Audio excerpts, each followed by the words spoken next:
Another DraftScience video presentation. So this will be the future calling. Just an overview of what the future is going to know, and you don't know now. And the future will be saying, why couldn't they figure this out? Okay, so that's going to be part of the truth. The truth isn't going to be just that you were wrong, but you were wrong for really lousy reasons.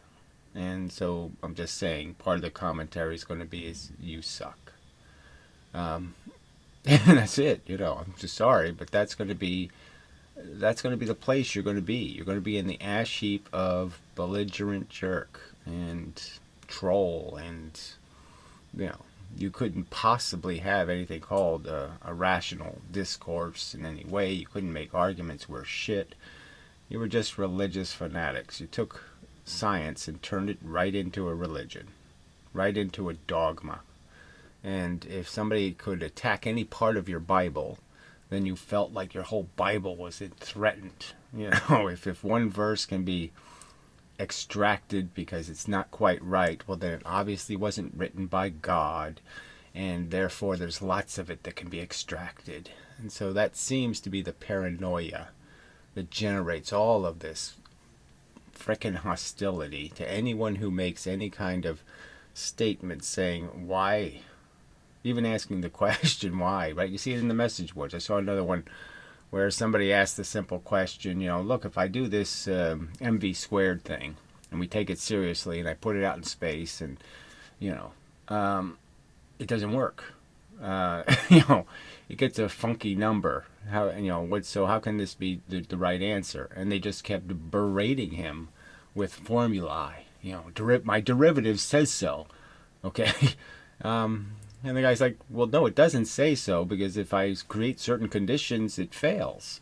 I just want to understand, maybe that's the way it works. Okay, fine. You tell me the energy just disappears, or all of a sudden the exhaust on the rocket doesn't work. You can say that. Okay, those are the rules, but it's not very scientific. It's not very logical.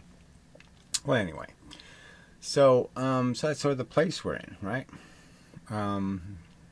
I find it disappointing to be part of that generation, part of that piece of human history, where people still are just moronic religious kooks, and they inquisition you and burn you at the stake and do all this crap, merely because you dissent from something that is just a dogma, just an ignorance. Rise to some level where it's a proof. And so, yeah, I'm sort of arguing there's an awful lot of physics that's in that condition, because they've, created a foundation of how perception should work that allows for that. That allows for turning just nonsense statements into absolute truth. But anyway, so future calling, here I am. And I'm going to recite some things that the future is going to know that you don't know. And I'd be interested to hear a single coherent argument explaining how you don't think so. That you see some reason why the future is going to stay stupid. But there's just nothing. There's just no counter arguments. I haven't received any reasoned arguments to any of these arguments. And just emphatic statements that you're crazy, that kind of crap. Anyway, so let's go down the list.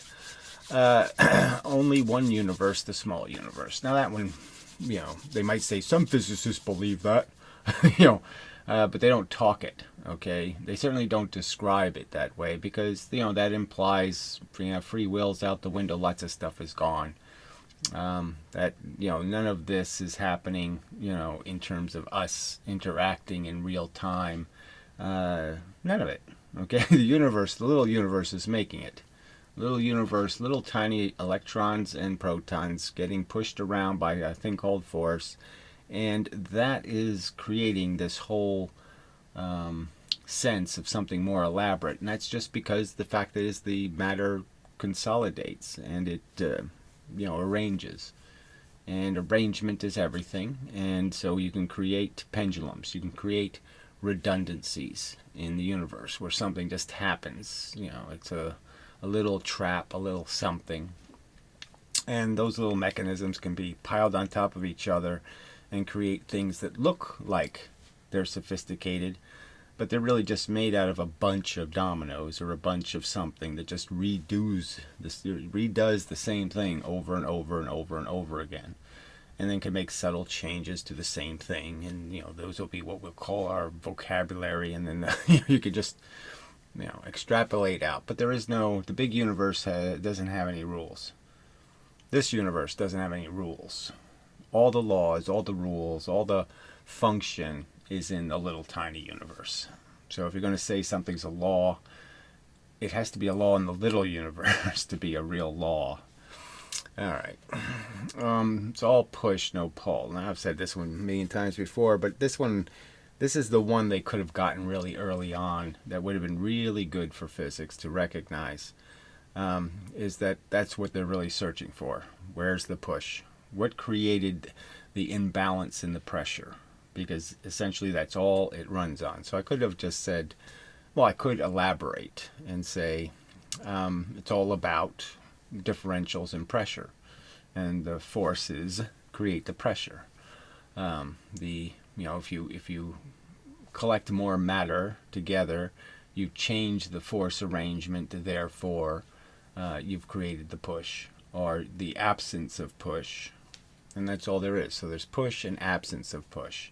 Obviously, absence of push will look like something called a pull, but it isn't a pull. It's just the universe, the other side of the universe pushing, okay, having more stuff. And again, it's so elemental. So anyway, there's a little clip of that in my last video that I might as well play just because, yeah, I'm sort of making that point. And these are really so elemental. I mean, it's just so critical to getting the right answer is getting these things right. If you think there's such a thing as a pull, now you've created magic in the universe. That's a magical function. It can't be made out of anything physical. It can't be made out of it's overtly showing itself in the sense that every single piece of evidence in the universe, just about, I mean, so the bulk of the universe is screaming at you, you must push. And there's no such thing as come to me. It just doesn't happen in the universe. You can't make that force. You can't make that event. I can throw it, but I can't just have it zoop into my hand. I can't pull it into my hand, okay? That doesn't happen. I have to push it into my hand. Yeah, the universe seems to be very pushy. And even the stuff I think is a pull isn't a pull because, yeah, I'm really reaching around it and pushing from the other side. This and all of that is, they didn't even take their first steps in any kind of rational direction. You can sort of just see. See, that's the sort of the point. These are the first step things. These are the premises that you're really going to do all of your basic investigating with. This in a sense is one of those facts that'll be like a magnifying glass. It'll empower you to see other facts. These are the tools of physics almost, having these things right. If you get these things wrong, your tools are all bent. They're all ferrocell crooked. They're all deviations. They're all telling you the wrong story. You break the process fundamentally because your magnifying glass is a liar, so to speak. It really was that obvious. That you start with, well, it's a push universe. Now let's just find the pushes. Yeah, it's that simple. And that was one of the biggest failures. That's where you failed, is not to think about these things and to say, what's missing from this theory? And that, in my opinion, is just a glaring one of the things missing. The whole thing is really simple then. Right. So if you're just looking for the push, it kind of gets obvious who done it, kind of thing, or how it was done. All right, the difference between force and matter. I mean, this is just so glaring. It's right there in front of you. How could you miss this one? All right, that there's something fundamentally different between all the stuff moving the speed of light, all the things we identify as moving the speed of light, gravity, magnetism, photons. Charge, you could say, is replaced with magnetism. Doesn't matter. All these fundamental forces. Now, I'd say the strong and weak force aren't even real forces, so don't pay any attention to that crap, because that's just rubbish. That's an invented force, because they're saying, how could it be? There must be some force causing it. See, this is where they're believing in the push, where they're getting it, in a sense, because they understand that protons can't be close to each other, right? Way too much repulsion. And they just can't even figure out the simple little argument that, well, if you mitigate against that by sticking an electron between the two protons, of course they get really close to each other. So, there's no force holding protons together. There's no counter force undoing the repulsion. You literally undo it. You don't counter it with an equal force. Like to go against gravity, I have to counter the force. But the truth is, if I could put an electron, if I could put an anti-gravity particle between me and the gravity, then I could undo it, so to speak, right? But gravity is the actual absence of force. So the problem is you have to undo the absence. To undo an absence is a lot harder, right? The pressure is missing. Well, that means I have to go get some pressure. And getting pressure requires work. So, but yeah, the simple answer is there isn't that the protons aren't creating some huge giant repulsive force because you mitigated against it. You stuck something in between that got rid of the force. Simple answer, solves the problem. Well, anyway, and I have explained the forces, the photons and the imbalance created by gravity is, it's all the same stuff. It's little bits of momentum. And so it's a little bits of push. So that's what the universe is full of. And all the stuff that we identify as the electromagnetic spectrum, that stuff isn't magical. It's just arrangements. So it's just, you could say, I don't think it's appropriate to go as far as to say it's waves, because it's, it's not a medium. But it is a collection of little bits that have a pattern. The pattern is pretty simple. On, off. Okay, there's some of the stuff, the force, and then there's none of it, and then there's some of it, and then there's none of it, and then there's some of it. And that's what's called a photon. A photon is a composite object. It's not some sort of single blob of thing called photon. It couldn't have a frequency then. So again, some of these arguments are redundant. I mean, there hasn't been any counter argument to them. Any reason why it can't be that way, that isn't what the only distinction. So the only distinction between gravity, an effective force, and stuff like charge and photons is the pattern. Well, charge is the one that gets more complicated, but only in the smallest way is it more complicated. I mean, it's just a tiny improvement on your current perception. So anyway, but this is a huge thing to understand, is the stuff moving the speed of light is not the stuff getting pushed around by the speed of light. The thing that's measuring the pressure, the thing capable of telling whether there's more pressure over here or less pressure over there, is the matter. The matter is moved by the force, and without the thing moving because of the force, you really couldn't tell what the force is doing. The force wouldn't have any interaction because it doesn't interact with itself. You can't. That's one of the other things. You can't make a force hit another force and bend it or twist it or do any of that stuff. And again, that's one of their theories that is the one most profoundly unevidenced, in the sense of they never repeated the Eddington experiment.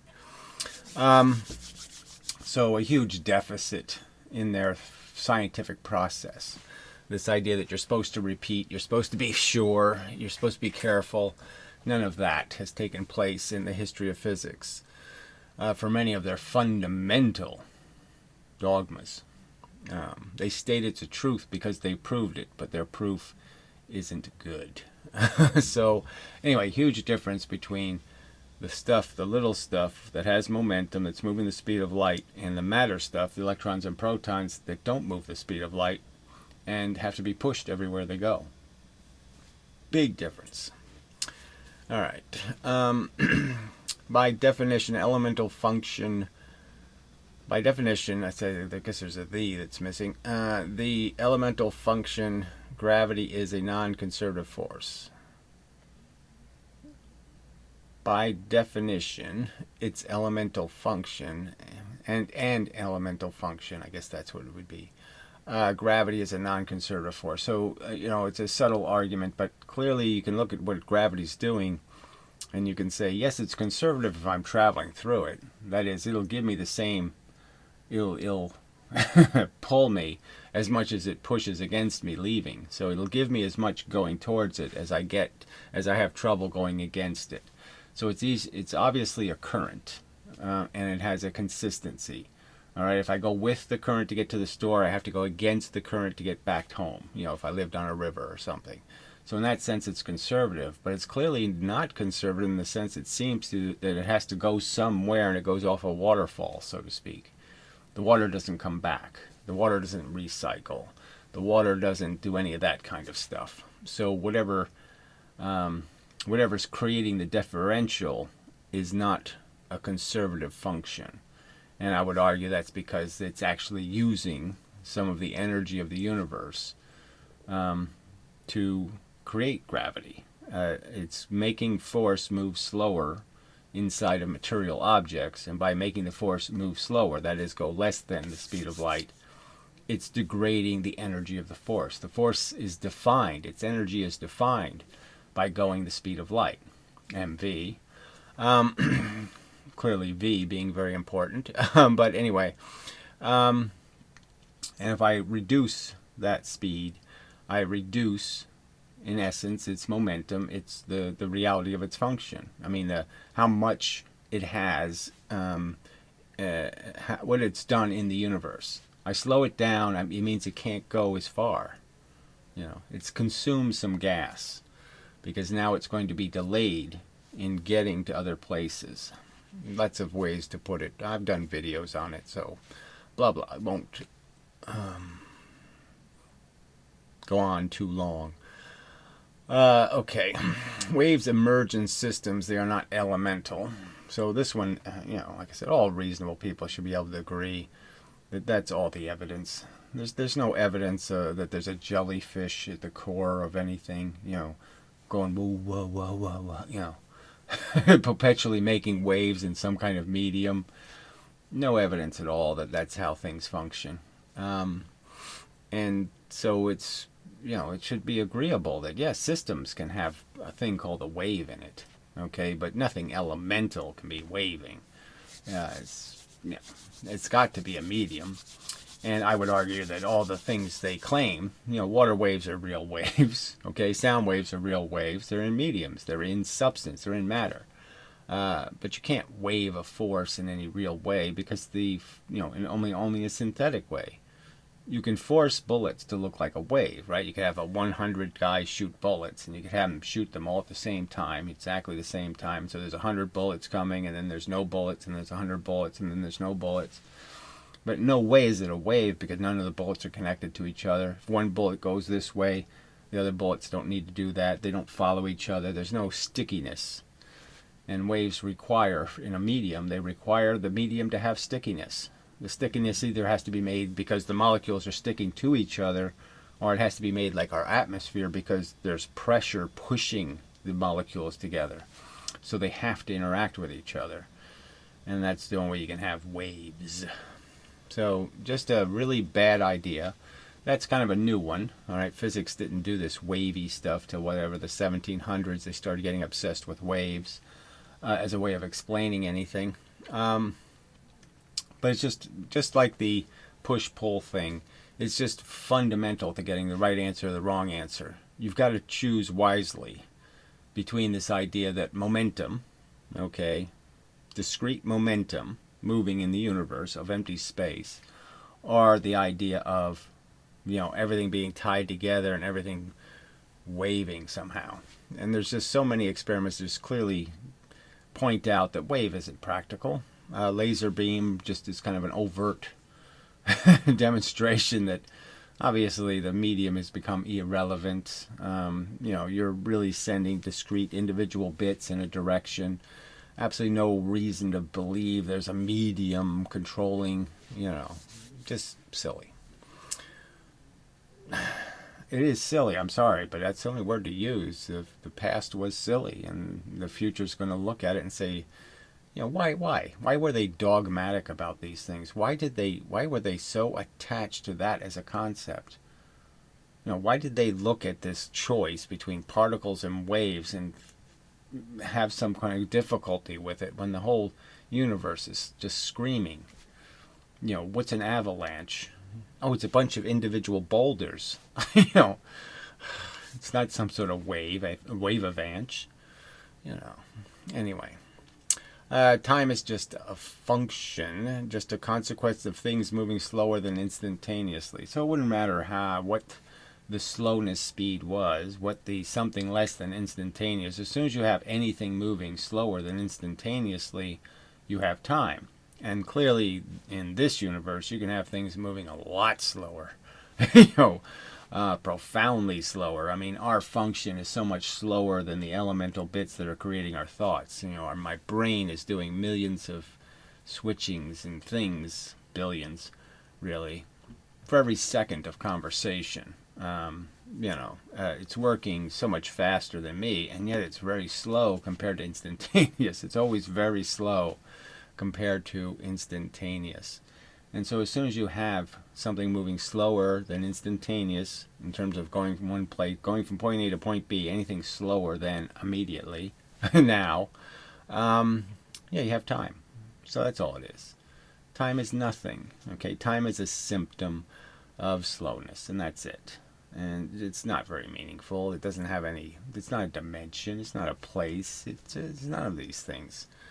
I mean, how did you screw that one up? It's just so obviously completely not an element of the function. Speed is the element. Time isn't the element. All right, energy is mass moving. So, just no more complicated than that. And the force has mass. It has momentum. Clearly, the forces are made of stuff that has momentum. It has a mass, a very small mass, but a mass, and a velocity. And it imparts proportionally that velocity to electrons and protons by interacting with them. And that causes movement, and that movement is essentially a copy of the force, slightly diminished because of the reduction in speed.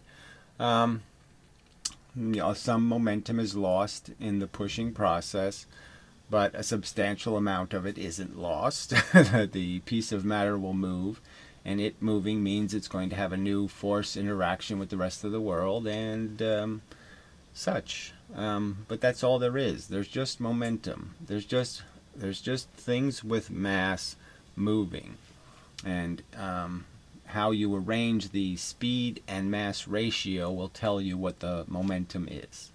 And so that's all there really is to it. Nothing mysterious about it. You just add up the momentums, and it'll tell you what's going to happen. You can watch it flow through a system. You can watch the momentum flow through the system. Again, if I'm going to hit bowling pins, you just, I wonder if there's any really good time-lapse photography of the process. There must be, of bowling pins being knocked down. Because you could just watch it. You could just watch the hits and the energy being consumed as the pin bounces off the wall and spins and slow. You can watch it all take place and just follow every bit of the energy that you went in with, and how the ball's going to, through that 3 feet that it's going to plow through the pins, you could just watch it losing its momentum, distributing it to other objects. And there's no such thing as some kind of heat loss or, friction. That should be understood as just a transfer. You're just going to transfer the energy not just to the pins. You wanted to move pins, but you're also going to transfer it to all the things the pins hit and all the things the pins rub against. And the ball is, as it's traveling, it's transferring energy. You can't just throw the ball down an alley and it keeps rolling forever. Well, that's not going to happen. So the ball's losing energy just by rolling on the surface. But you can just follow it. This is, there really just shouldn't be any argument, that you just follow the movement. And the movement is mass and velocity. Very obvious.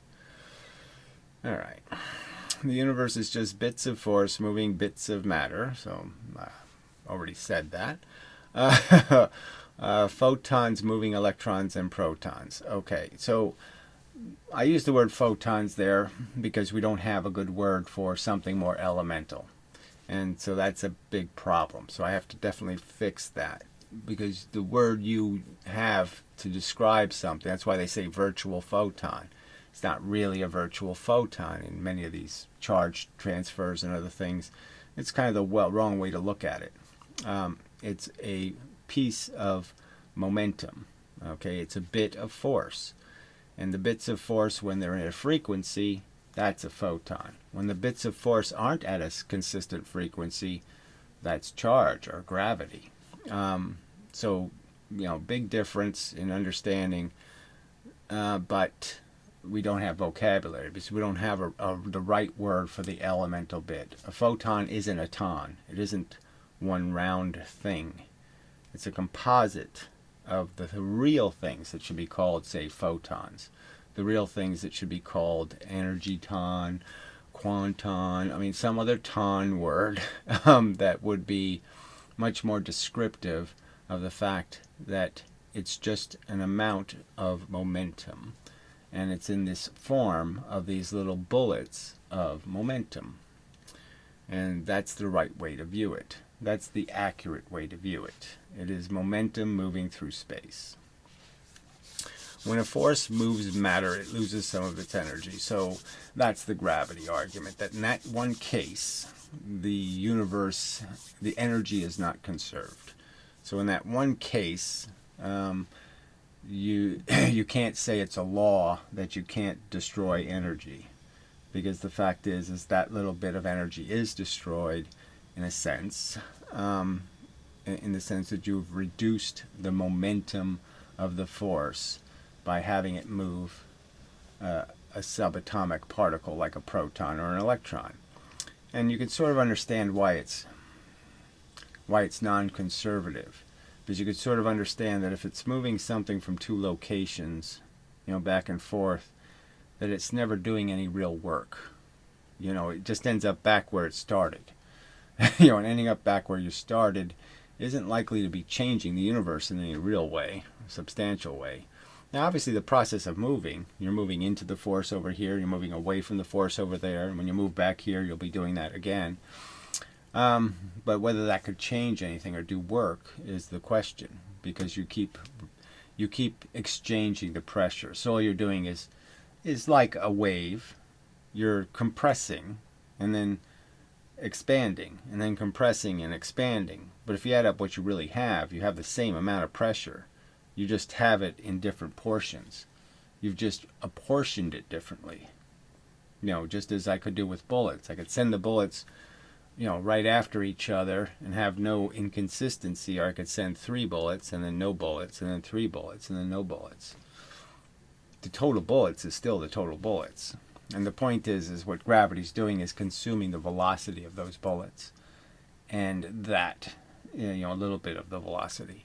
A little portion of their travel time is slower than the speed of light. And that little change is enough to create the differential between the surface of the Earth and what's looking out from the surface of the Earth. The matter has consumed some of the energy coming from the other side, and I'm stuck in that differential between the consumed, the side where stuff is getting consumed, the energy, a little bit of it's consumed, and the side that isn't. All right. When a force moves matter, it loses some of its energy. So, that's pretty much the statement. Okay. Now, these are kind of in a different category, these statements. These are the different subjects for which we don't need their whole big expansive theory, which is just based on one fact. So you could say that the expansion of the universe theories and all of this woo they make up about how the universe was shaped and big bangs, no big bangs, all this crap is sort of just based on one piece of evidence, okay, and that's redshift. Light from far away is redshifted. Now, there could just be a simple explanation that it could just be scatter, because it's a experimentally known fact that light degrades in its frequency from interaction with electrons and protons and atoms. Scatter causes photons to lose some of their energy because they move the matter. It's a fact of it, right? So they're doing the gravity thing, essentially. They're losing some of their momentum by interacting with the matter for some period of time, and so they've lost some energy. And so scatter can explain it. So you could just simply say the universe is full of a bunch of, there's no such thing as purely empty space. The empty space does have atoms in it. It does, and the fact is that photons can hit those atoms, especially traveling billions and billions and billions of light years through a pretty dirty universe in that sense. It's got little pieces of dust in it. And the photons from far away have clearly, obviously, sensibly done some banging into atoms, and they're in the process of getting here. And by banging into those atoms, they've lost a little bit of their energy, and that accounts for the redshift. So simple explanation. No woo required, no space being injected between everything. It's a very inconsistent, logically inconsistent theory they have. See, they say space is expanding, but they don't say the space inside of atoms is expanding. So it's not very sensible. If the outside space is getting bigger, why isn't the inside space getting bigger? Why isn't the same mechanism pushing everything further apart inside the atoms? It just doesn't make any sense. So, again, just a huge mistake. It's all it is. It's just you jump on these bandwagons way too soon. You don't wait for the evidence. You're just compulsively forcing the evidence to match some narrative, some story you want to tell. I don't know if the future will understand either why your stories are so stupid. I don't know why you're doing all this dogmatisms. I don't know why you're forcing all this stuff to match a theory that really doesn't create some beautiful universe that you're creating. You're not doing it in defense of some statement that could actually mean something. Oh, the universe is wooey. I just don't know how that gives you a special feeling at all. But I guess as long as you're looking for a God or excuses not to be logical, maybe that's all it comes down to. Is that, a lot of logic says we suck, we're greedy, we're thieves, we're selfish, we're lots of scummy things, and maybe it's just a way of evading all of that accountability to what a real material universe means. And so if they can throw some wooiness in, they can throw some wooiness into the recognizing that all these people who are living privileged lives, it's a way of them evading the simple truth that the comfort of their brain doesn't mean anything more than the comfort of the worst psychotic criminal on Earth's brain. That it really just doesn't matter what brain is happy. It'd be nice if deserve has something to do with things, for reward and punishment to work. We sort of need to punish bad brains. But if the brain is completely broken, you're not accomplishing anything. And if the lesson can't be learned by others by watching failure, it doesn't work either. So all of the innocent poor people that you're allowing to be tormented, those brains, you can't make some rationalization that, well, they deserved it. Can't make that argument. So anyway, so maybe that's what they're evading, is some sort of philosophical judgment that would be kind of obvious if a mechanical universe was understood to be the truth. Anyway, time dilation is just clock malfunction. It's not even, it's not even fair to call it malfunction. Maybe there's another word for it. Because all you're doing is retarding it. So you could say clock retardation. You're just changing a physical environment in the case of all the clocks that do time dilation measurements, they're all atomic clocks. And so all you're doing is retarding the decay event through a process of imposing velocity.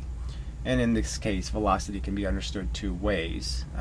Einstein's kind of sloppy creation of two versions of relativity, one general and one specific to just acceleration, kind of give the idea that there's two kinds of velocity, and there's only one kind of velocity, and gravity creates it, okay, and so do other events create it. But you can sort of, again, it's a very simple argument. You can understand that you're being bounced in gravity right now. Gravity is pushing you down, and the Earth actually has to physically push you up. You wouldn't feel it if it didn't have to constantly push you back up. That's what you're feeling.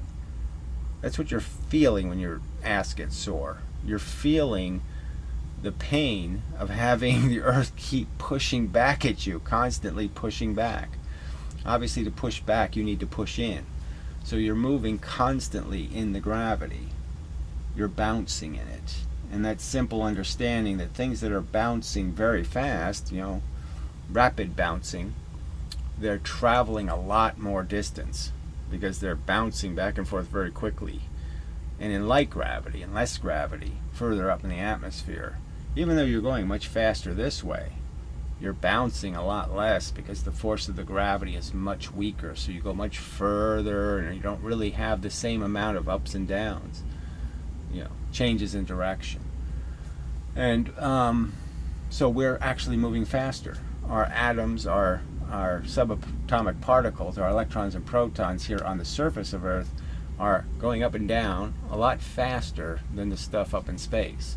So even though it's going 25,000 miles an hour, and we're only going a couple, a lot less than that, not even close to that, like we're going 22 miles an hour or something. We're going much slower.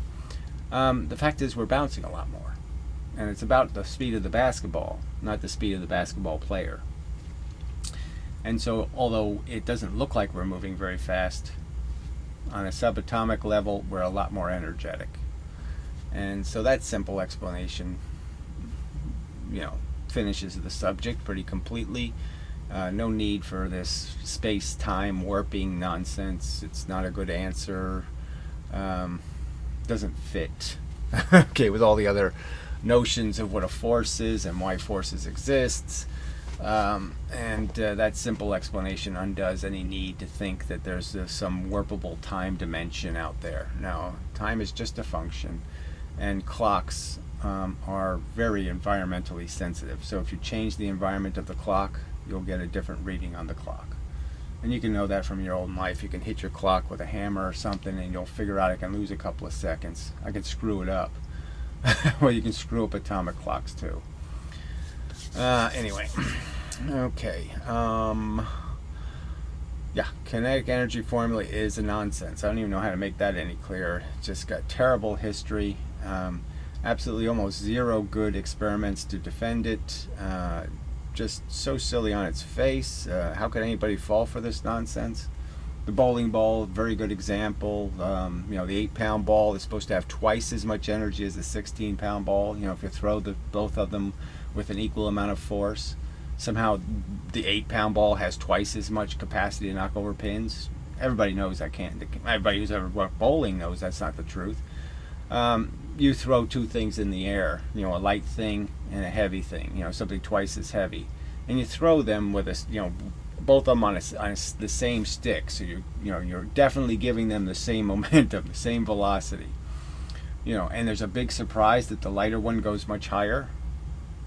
There's no big surprise there. They're going to fall with exactly the same energy you brought to them. So exactly the same energy you launched them with is exactly the same velocity they're going to hit again with. But of course the light one goes further because it's collecting less gravity. We already know that's how gravity works. Gravity gives you energy based on how much mass you have. That's why the feather and the hammer drop at the same rate, because gravity gives the feather just the tiniest of little pushes, and it gives the hammer a whole bunch of pushes. And that's why when the hammer hits the ground, it's got a whole bunch of impact capacity because it collected a whole bunch of force. And the feather it's barely going to dent the ground because the feather didn't collect any force, hardly at all. Yeah, so of course things go higher. You couldn't figure this out. I mean, you couldn't figure out that this doesn't mean it has 4 times the energy because it goes 4 times higher to double the velocity? Huh? You couldn't figure it out. You couldn't figure out that this measuring how far it goes, what distance it travels, has nothing to do with how much energy it has. You really just couldn't figure that out. Even though it's all around you, all over the place, telling you that's how it works. The heavier the object, the more friction with the ground, because it breaks the ground, it actually crushes it. So yes, it's not going to roll as far because it has to crush the ground. I mean, this isn't difficult. To understand that different experiments might have a little bit of a bias. That they're not going to show you all the time exactly the truth. Because there's a catch. There might be a catch. That allows fast things to go further. But there's just nothing. There's no experiment demonstrating this extra energy is possible, that you can possibly collect this stupid thing called kinetic energy. It's just overtly a lie. And as I've stated, I'm absolutely certain that NASA never uses velocity squared in any of its calculations to figure out how much fuel or how much this or how long to burn its engines or any of that stuff. It knows momentum is the game. It knows Newton's physics is the right physics. It overtly says we use Newton's physics. People think Newton's physics is mv squared. Of course it's not. If you didn't have any knowledge of the history, that's just a lie. These were clearly competing arguments about the definition of energy. Nothing compatible at all. And so, that one's just going to be so egregious. The future's, like I said, the future's not going to be able to understand how you did that except just being belligerently stupid, belligerent, ignorant, religious kooks. You just kept banging this stupid Bible. It's a poorly written chapter in the Bible. It's like the actual Bible having some chapter called Gary. Okay, and the chapter says, stick a stick in your eye and give you magic powers. It has all kinds of nonsense, just stuff that doesn't work. You can cure leprosy by, tapping your heels 3 times and saying, I don't like being a leper. Just absolute garbage. Cupcake recipes that'll break your teeth. Everything in it is a garbage. And you people as the popes and the bishops, you can't figure out that, we got to cut that off. We got to get rid of that hunk of cancer. That's obviously not God talking. That's some lunatic called Gary, Book of Gary. Well, fuck Gary. Gary's an idiot. You couldn't do that. You couldn't just admit the obvious facts. It's terrible history, lack of scientific, lack of experimental proofs. Just an absolutely horrible piece of crap in your physics, and you won't pull it out. You won't pull this infectious piece of garbage out of your physics skin. And I'm just saying, what do you think the future's going to say? They're going to condemn you for that. Okay, I'm just saying, if you don't, you're going to be condemned for your belligerent reverence. Okay, for something just obviously completely against the scientific method, the lack of evidence against the scientific method. It's just overtly a crime against anything that would be called science. It's a crime against Newton's hard work and his industry. Newton did you a huge favor. Here he was, a religious kook, and he gave you right answers. Instead of the answers he wanted to give you or the statements he wanted, he gave you the truth as a scientist, and you're just spitting on that concept and doing the exact opposite. You're just forcing this science to be a religion. This thing called science to be a religion. All right, another complete nonsense is photons do not interfere with each other. They are merely broken and reconstructed. So this goes to the other statement where force cannot bend force, but we'll get to that one. So the whole idea of interference patterns created in non-mediums. Yes, mechanical water waves can interfere. Sound waves in the atmosphere can interfere. But things that aren't connected cannot interfere. There's no interference happening between photons. They cannot communicate to each other in any way. They cannot interact with each other in any way. They never interfere. They just can't interact, and that's one of these fundamental facts that you just have no clue to, and it's so critical. It's almost as critical as the understanding push-pull thing. Is understanding the forces do not interact with each other. You have to put the matter bit. The matter bit is the thing that can feel the forces. It can tell you what a force is. It does the math. There's no math till the matter bit shows up to do it. Okay, the forces have no idea it's 4 over here and 2 over here. Forces have no idea. It's not until you put a piece of matter there that you know what the answer is. All right.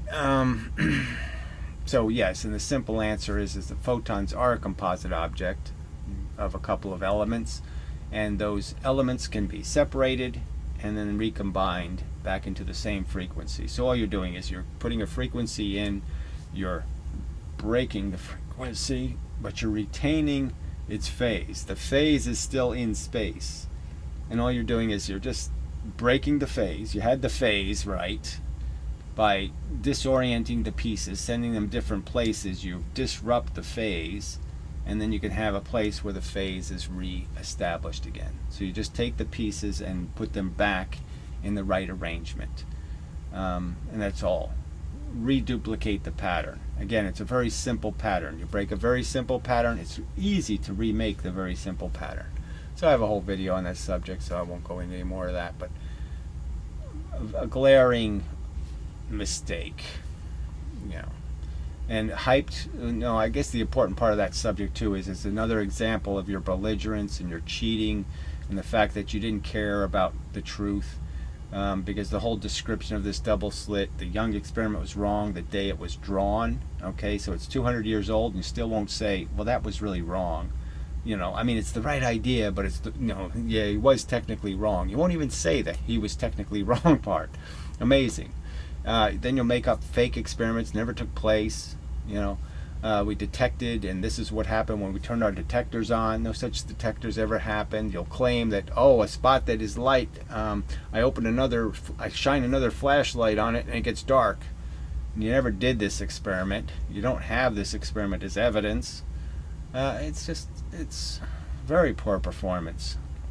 You're religious people with, putting earphones in, having your wife tell you the history of people so you can look like a psychic.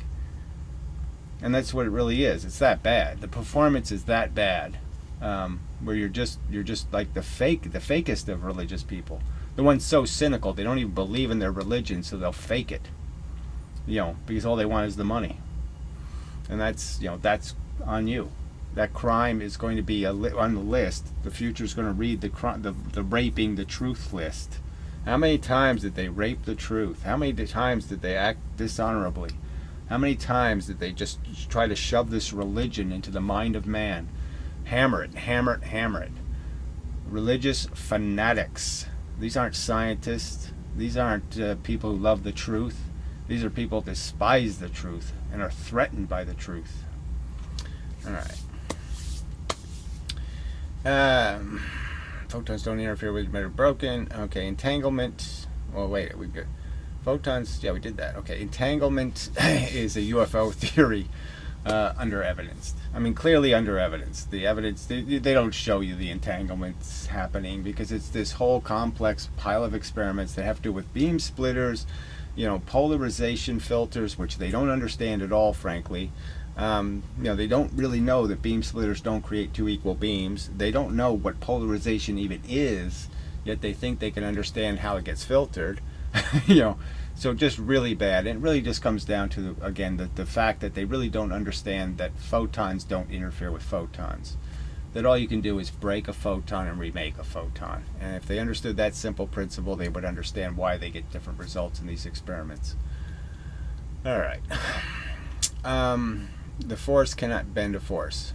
Okay, it should say a force cannot bend a force. Okay, so no force can bend a force. Gravity can't bend photons. Photons can't bend gravity. Magnetism can't bend light. Light can't bend magnetism.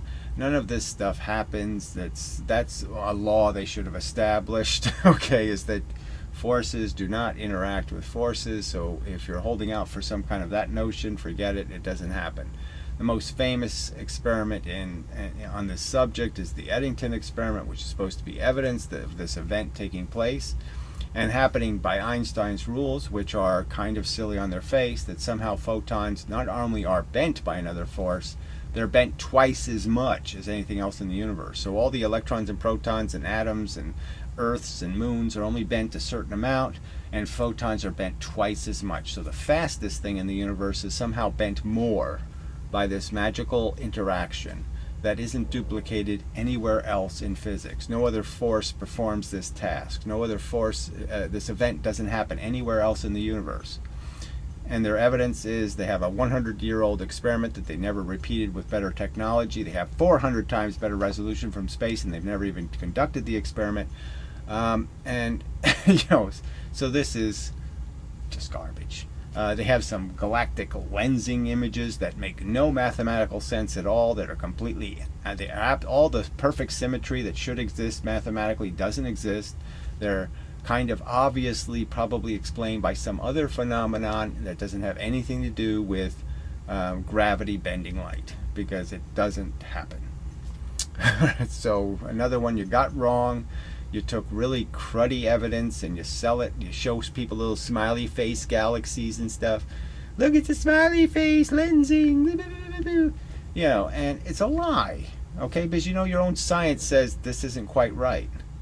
So why are you selling that? If it was food and you knew it wasn't quite right, it's a little spoiled, it's a little bit off, and you still serve it up to people. Okay, nice people don't do that. Honest people don't do that. Good scientists don't sit there and serve up that piece of shit. And so this is another example where you're just, if you aren't overtly lying, you're so close to lying that what's the difference? So bad on you for that one too. All right, beam splitters do not create two equal beams. So this is it doesn't matter what the design, you can find out where obviously the two paths are very different from each other. The path that allows a photon to go this way is very different than the mechanism that allows it to go this way. So if you're reflecting off a half silvered mirror, it's kind of obvious the reflection, no problem. Okay, I reflect that angle in, angle out, no effect. But if I go through the silvered bits, well, that's like a little two-slit experiment, and I'm going to get all kinds of boom, boom, boom. I'm going to go in all kinds of wacky directions. So the light going through the slits is going to be spreading a lot, and the light that bounces off the mirror isn't going to be spreading at all. So a simple argument that your whole premise is that I'm taking two equal beams and creating equal circumstances. So your controls are gone. You don't have a control anymore. You don't have two equal cloned mice, and you're not separating two clones from each other and then having them go through their little interactions. The two clones are fundamentally different. They're not the same mouse anymore. All right, so all those experiments are pretty understood based on another fact where they just won't concede they don't know enough about the beam splitter. They don't know enough about the event of trying to create two beams of equality, and that they don't have that science down, and yet they can draw all these conclusions about what they're seeing the experiment do, when they can't even explain to you how the experiment works. All right, there needs to be two types of force to match the two types of charged matter. So this is where it gets a tiny bit, where you have to expand your imagination a little bit. But there is really no way to explain charge. I mean, the actual attraction force seems like a pull. Okay, that's a pull. But it really isn't. Because if you understood that there's two forces to go with the two charges, right? So we know protons and electrons are fundamentally different. Well, if you just make two forces that are also fundamentally different and different exactly consistent with electrons and protons, that is, the electron force does to electrons what the proton force does to protons, and the inverse. And so if you just create an inverse, that means you don't get moved. A proton force hits me, I don't move. I get hit by electron force, I move. Well, now you can explain how you can have the appearance of attraction, because you're really just creating an absence of penetrating force. You hit an electron with a proton force and you're not going to be able to overcome gravity. You're not going to be able to do anything. It's not going to work as a pushing force. And so that can perfectly provide you an explanation that explains why magnets work and why charge works. Why there's attraction and repulsion is because the two forces are doing a reciprocal interactions with each other. All right, but yeah, you know, I'll say you could be slow to accept that reasoning, but frankly, it's such a very good answer. You know, if it was proposed back in Maxwell's time, I think you would have gotten it. But you can't propose it now because you're too locked in to your virtual nonsense and all these other broken bits that you have as explanations, and it wouldn't be consistent with all the stuff you've made up, your wave theories. So if you never made those mistakes, you might have saw how obvious it is that you can explain charge by just creating a force that's just like the matter. That has two types to it. All right, anyway. Yeah. Space is not a medium, and elements of force have no direct connection to each other. So that's just another statement about the fact that forces don't interact. But even more so, they have nothing, there's no strings between them. The bullets are bullets, just like real bullets. The bullets of momentum, you don't have some notion that if I shoot my 9mm, or whatever, I got a Colt 45, and I shoot bullets into space, that the bullets have any idea what the other bullets are doing. That if one bullet hits something, the other bullet somehow knows and turns or does something. There's some connection at all. There's no connection between the bits of momentum and the field of force. Fields of force, there's no field in any coherent sense. Every ear of corn is a separate ear of corn. Okay.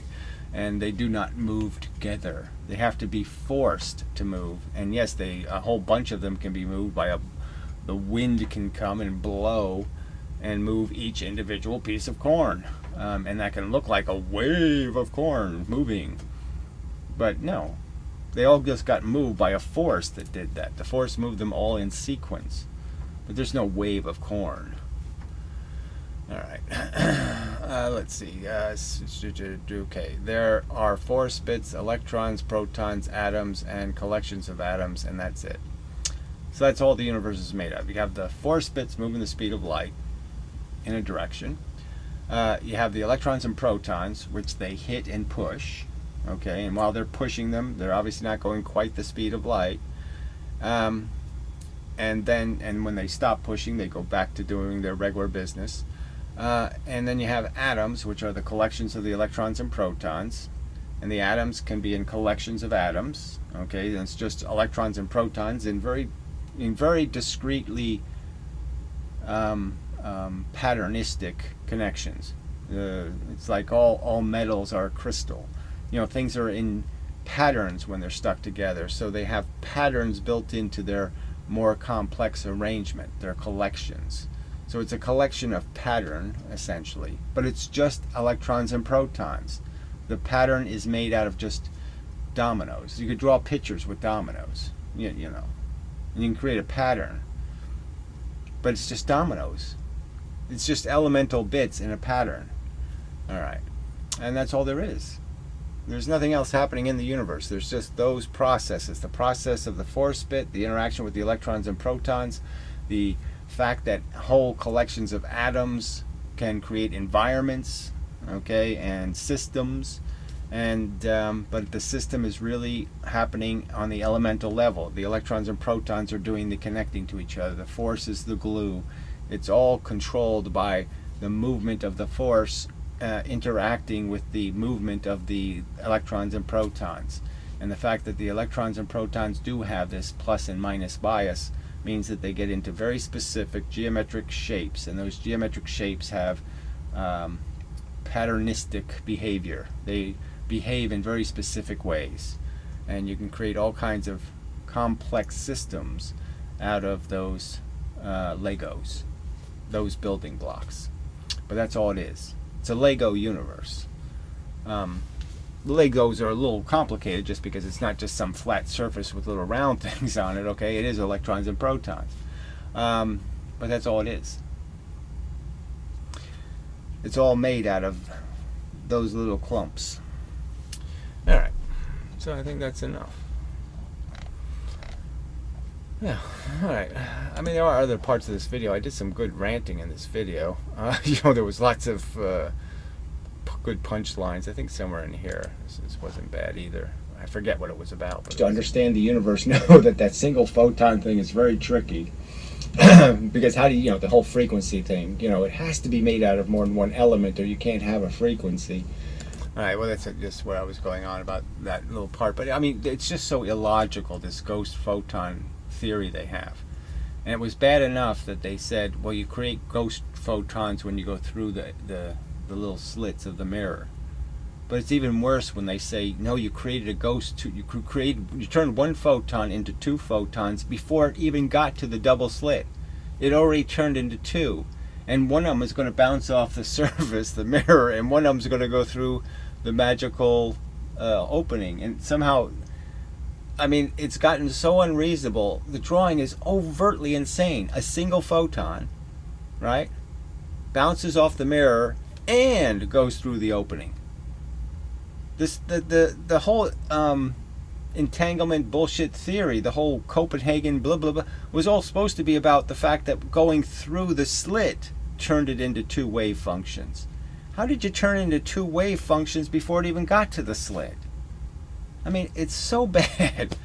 I'm just saying, why do you have any expectation that the future is not going to mock you, ridicule you, persecute you in any way it can? Like, it's very quite possible that they will come up with some actual strategy to piss on your graves, because they're going to say, look at the hundreds of years of progress we lost because of these dogmatic, Bible-thumping religious kooks who kept trying to defend these wacky and silly ideas. I mean, they're overtly silly, they're overtly magical and fairy dusty and pixie magic wandy. It's all this pussy little sparkly pink magic wand science.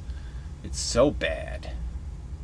So you're going to be in for a ton of ridicule. The future is going to really look at you and be, oh man, what ugly assholes these people were. My ancestors are shit. They were suck. Boy, did they ever squander every opportunity to be smart. Because they didn't have any discipline. They just couldn't have given a shit about the truth. They ran from it at every instance. You couldn't even bribe them with kind of substantial amounts of money to even be interrogated on their crap. They're such cowards, too. I'm just saying, you're going to be in for some ridicule. And you're sure as fuck going to deserve it. And yes, you'll be dead, and who cares, right? That's your little pussy, shitty, self-absorbed, nihilist, crap shit brained, fucking butt shit fucking philosophy. But damn. Hitler's not feeling any of our ridicule. He's not sitting there saying, oh, gee, they're really hurting my feelings. But I still wouldn't want to be Hitler. So you're just going to be such assholes. You're going to be so outed as just such frickin' jerks. Alright, so that's my message from the future. Because as Tesla said, and was incorrect, Tesla was incorrect that he is the future. I am the future. Okay, the future is mine. I own it. I own every bit of the future. The future is going to it's all, everything's going to be called Gary. Sidewalks, buildings, everything's going to just be called a version of Gary. Because I'm just going to own it all. And you jackasses are going to be what you are. You're going to be what you call pooper scoopers. Pooper scoopers are going to be called what you are. By your name. Anyway. Yeah. Till the next time and such. Oh, I could do this. So this has been a DraftScience video presentation. Everything will be called DraftScience. Yeah, that's better. I don't need it to have my name on it. Just my mark. Yeah. So just mark it. So till the next time and such, and so forth and whatnot.